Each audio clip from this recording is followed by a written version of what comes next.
It's 4 p.m. local time now. Thank you for joining us on CoreTV News on the hour. I am Frank Komalapi, and here are some of the stories we're filing at this time. Inspector General Police Sulaiman Abba has presented 500,000 naira to each of the families of 6 of the 40 mobile police still missing after an insurgent attack on the police training college in Goza, Borno State. This comes barely a week after handling out similar amounts to families of over 40 police personnel killed in an ambush by members of a militia group in Nasarawa State. The Inspector General made the presentation when he visited the families at the Police Mobile Force Base 50 in Kubwa, Abuja. Abba was represented by Commissioner of Police in charge of the Mobile Police Force. Ibrahim Idris also assured Nigerians that the force will stand by its personnel at all times. The IG added that even through the police is saddened that its men are missing, it will continue to perform its statutory duties and safeguarding lives and property in spite of all odds. Aside from cash presentation, he promised that salaries of the missing policemen will be paid for 1 year with effect from August 2014 when the said incident occurred. And appreciates SP Olutoyin Enisenyi, who is the squadron's commander of the 50 Kubwa, thanked IGP Abba for the king gesture while pledging the unflinching loyalty of his men to the force. Also, one Esther Ishaya, who spoke on behalf of the beneficiaries, thanked the IGP for his show of love and concern and promised that the money will be judiciously used. And now, President Goodluck Jonathan has held a closed-door meeting with governors of the northeast states of Adamawa, Borno, and Yobe on the security situation in the area. Also at the meeting were security and defense chiefs as well as some cabinet members. At the end of the meeting, Chief of Defense Staff Alex Bade hinted that more troops may be sent into the northeast to build confidence ahead of the general elections. The governors, for their part, expressed hope that the insurgency will not affect the electoral process in the region. Victims of the 2011 post-election violence in Kaduna State have threatened to boycott the 2015 elections if the federal government fails to release the approved compensation due to him. Speaking under the umbrella of Kaduna State Coalition of Victims of 2011 post-election violence, they claimed that the 7 billion naira approved for them has not been paid.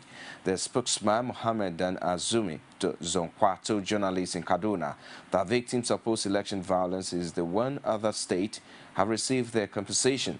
He claimed that over 21 billion naira was lost in the post-election violence in the state. And now the People's Democratic Party insists that 21 billion naira it recently raised in Abuja is not solely for President Goodluck Jonathan's campaign. Chairman of the fundraising committee and former Information Minister Jerry Gana says the money was also meant for the execution of PDP projects, including the party secretariat. He argued that speeches made at the occasion clearly show that what the fund realized will be used for, while disclosing that about half of the money will be used to complete the abandoned party secretariat.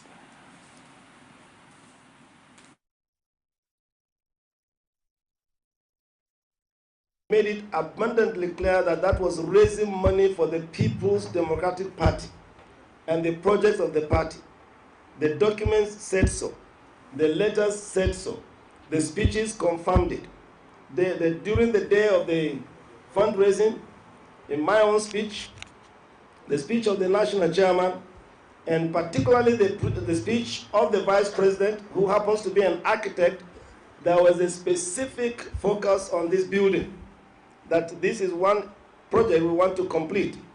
I remember very clearly Mr. Vice President, being an architect, gave very graphic details about where we were on this project and how we desire to go ahead. And therefore, the central aim of the fundraising was to empower the party to complete this building and other projects. The second was to, of course, empower the party to campaign for its candidates, not for the president alone, but for others. And the presidential candidate has the right and is going to use that is right to raise funds for his campaign quietly.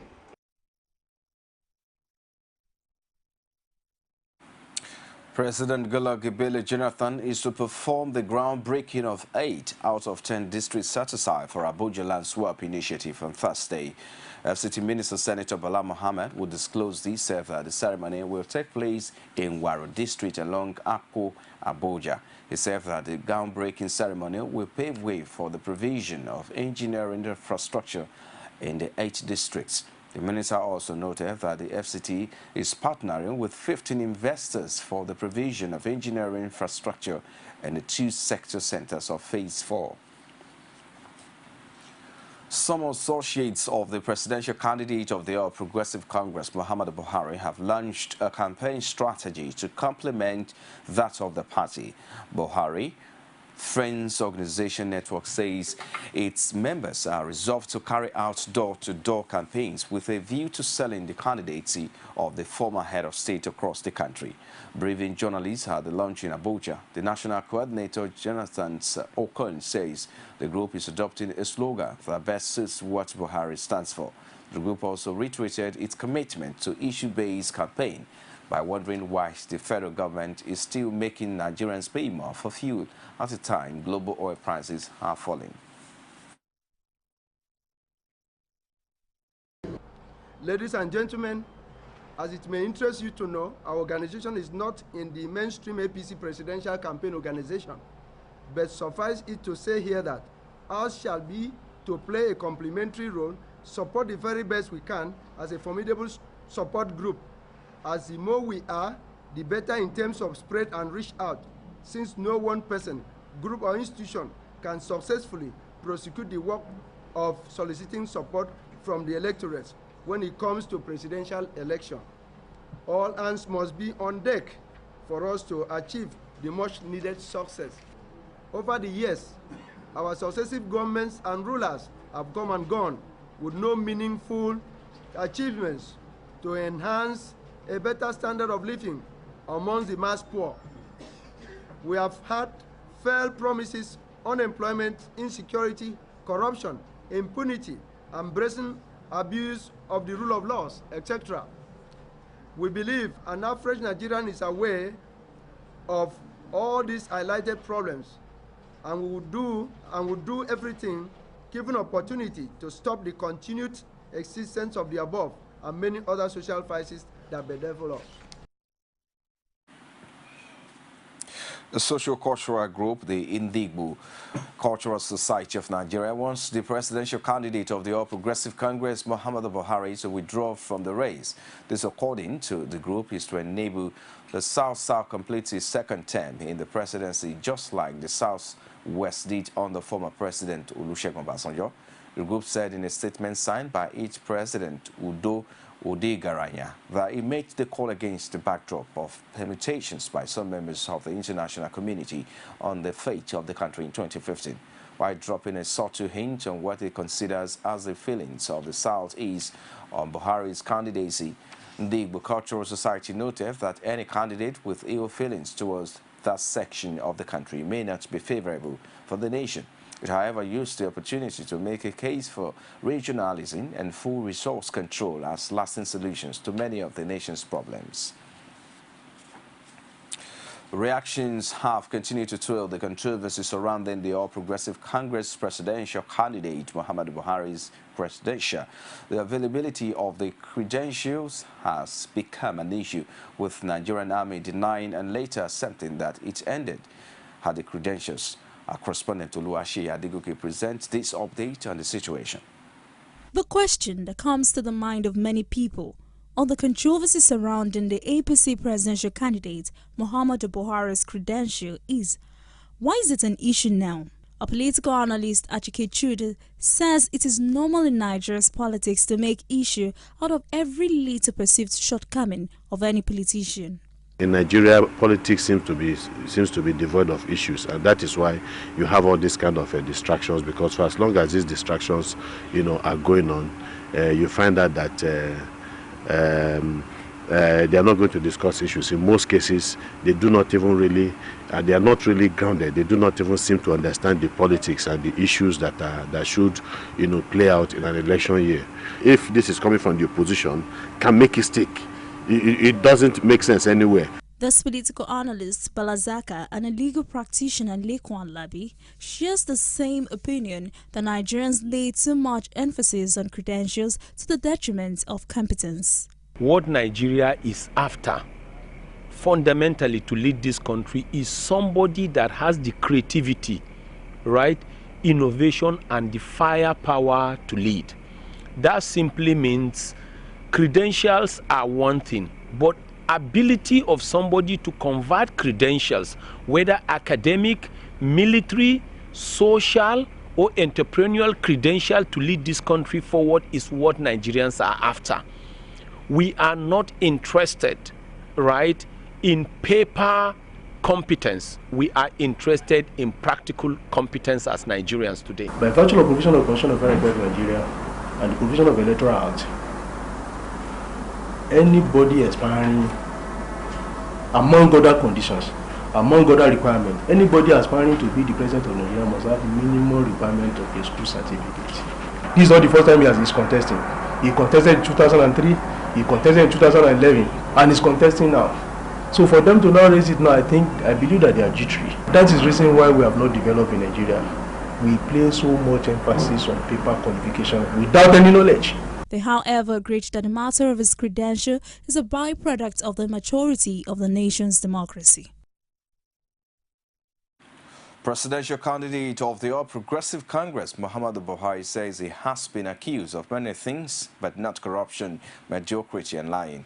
In a series of tweets on his Twitter handle, This is Buhari, on Tuesday, the APC presidential candidate averred that he fought corruption, stabilized the Naira, and shut down insurgencies when he was a military head of state.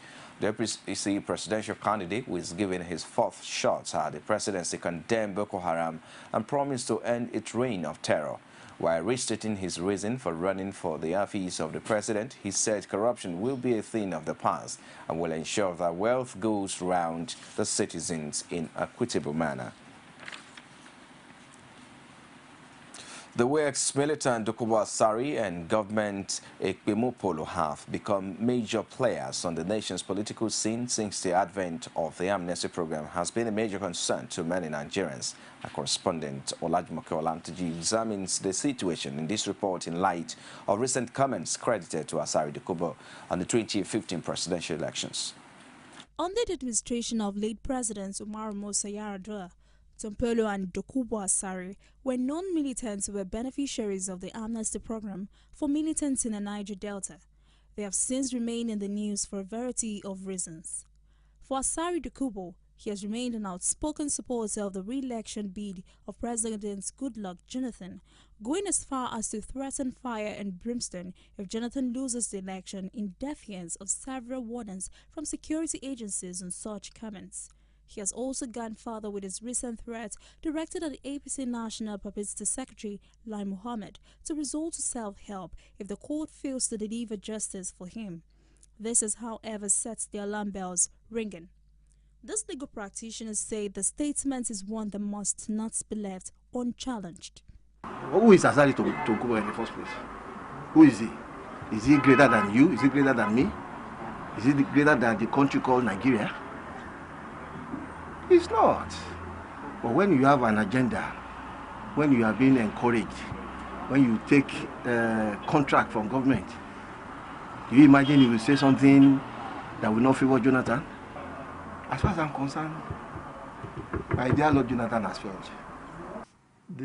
Every generation produces iconoclasts.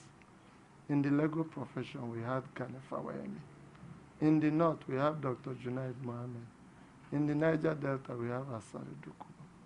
So every generation produces people of such kind. Before I even say so, some people said if Jonathan wins, Nigeria will break. So they are not in a different class from Asari Dokubo. But the name Asari signifies or personifies controversy. So whatever he says in terms of controversy has much more fire. So, but he has not said something too far from what Dr. Junaid Mohammed has been saying. Government Ekpemukpolo, or Tempelo as is more commonly known, has become an undisputed strongman of Delta politics and was recently reported to have picked the running mate for the Delta PDP governorship candidate. He's also reputed to control the private company engaged by Nimasa to oversee the security of the nation's coastline. But his recent alleged acquisition of warships and arms to fight piracy and other criminal activities has led many to call for an investigation of his activities in view of his past. There are things that have come to stay because of the weakness of state institutions. Individuals and groups have taken the law into their hands, and they seem to be succeeding. And politicians sometimes enjoy their existence because they can be used to win elections, they can be used to eliminate opponents, they can be used to fight pseudo wars. So the way Nigerians speak, they are preparing the ground for shedding of blood. That was how the business started in Rwanda. As the 2015 general elections draw closer, these two individuals cautioned politicians to be mindful of what they say to ensure that Nigerians are not scared away from observing their civic duty. Olajumoke Olatunji, CoreTV News, Lagos. You're watching CoreTV News on the hour. We'll take a short break. We'll be back with more stories after this time out. To join us again. From time immemorial, women have birthed life, shaped character, and by extension, influenced the society. Moremi of Ife, Emotan of Benin, Queen Aminat of Zaria, all women of influence and power. Whether it's before election, after election. How ironical. Women being so powerful, yet have few grounds in decision making. They see you as a wife, and I see you as a wife to a man. We are talking women in politics. A woman will be bold enough to stand up and say, I want to become president of Nigeria. Only on CoreTV News. For more information on our news and other programs, visit our Facebook page. It's facebook.com/CoreTV News. You can also follow at CoreTV News NG. For our previous news production, log on to www.youtube.com/CoreTV. There is Speaks the News. Lagos State Governor Babatunde Fashola has sworn in executive secretaries for local government councils and local council development areas in the state with a charge on them to uphold the state's tradition of challenge or excellence at the grassroots. Our correspondent Abiola Luwale completes this story as presented from our studios. The Adeyemi Bero Auditorium venue of the swearing-in ceremony was filled to capacity with families and well-wishers of the new executive secretaries.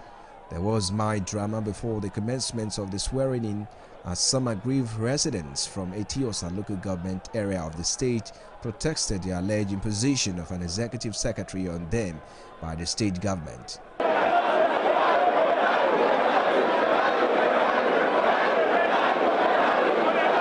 After the calming frayed nerves, the oath of office was administered to the new appointees. Reacting to the concerns raised by the protesters, Governor Fashola dismisses any notion of imposition. He added that the appointment is in his prerogative to be done in consultation with relevant stakeholders. This is my prerogative to appoint who I please in consultation with people who live in those local governments. So it's nothing to quarrel about. It's a transitional arrangement. And if it were possible, I would have appointed everybody, but we can't. And what we have done this time, in the past, that when we have had this kind of transitional arrangement, we used to put only one person, a sole administrator. This time we have expanded it to include the ES and 4 other people to make up 5 who will serve in a transitional capacity, as I said, till the end of March. He called on the newly sworn-in secretaries to uphold the excellent tradition the state is known for. My first mandate to you is to go and integrate all members of your committee, wherever part of Nigeria they come from, whatever religion they profess, whatever language they speak, whatever type of dress they wear. They are part of us. They are Lagosians, and we must integrate them and continue to live in peaceful coexistence with them. That is my first charge to you. While the new appointees may rejoice, the expectation of the people at the grassroots remain the same: good governance and excellent service delivery.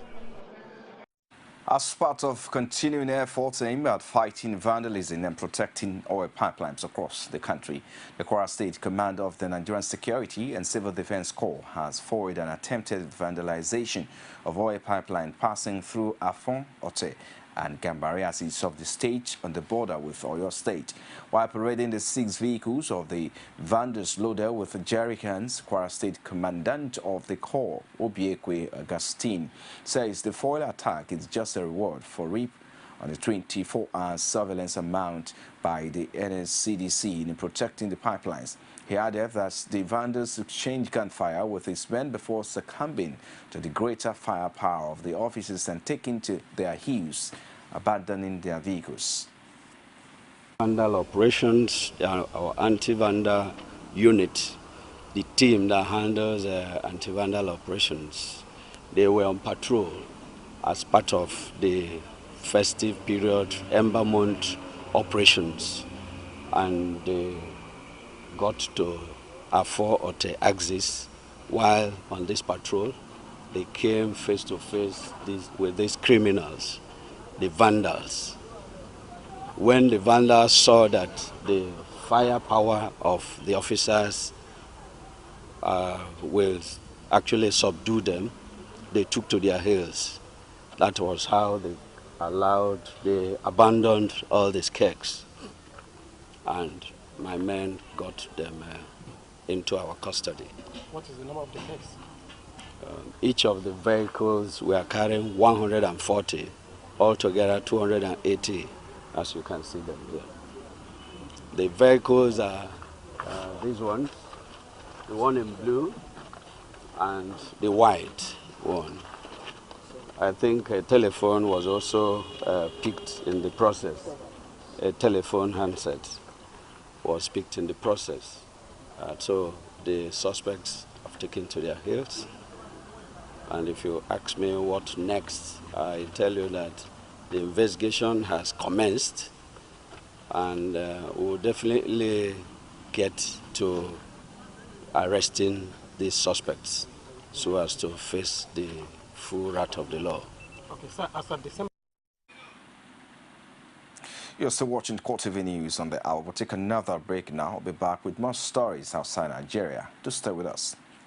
You can now watch CoreTV News live from anywhere in the world on our website, www.coretvnews.com. Click on Live TV on our website and watch us live. And welcome to CoreTV Primetime Days. To follow us on Twitter, click on Twitter icon on our website. On Facebook, click on the Facebook and YouTube to see all our previous news production. You can also watch us live on YouTube. Click CoreTV, leave a space, then News. CoreTV News, a 24-hour news station. Outside Nigeria now, Indonesian officials have expanded their search area as they hunt for missing AirAsia flight QZ851 goes on. The flight from Surabaya, Indonesia to Singapore crashed into the sea on December 28 last year, as 37 bodies have been recovered out of 162 people on board. Officials believe they may have located the cell which hosts the black bus at spots from the fuselage. But poor weather has repeatedly delayed efforts to reach and identify the debris and bring it to land. It is still not known what caused the crash, and despite a massive search, the main part of the plane has not been found. Speaking in Jakarta on Tuesday, the head of Indonesia's Search and Rescue Agency, Henry Bambang Solistio, said teams were adding to and expanding the priority search area as of Tuesday. Well, it's a wrap on CoreTV News at this time, and thanks for watching. I am Frank Omalape. I'll see you again.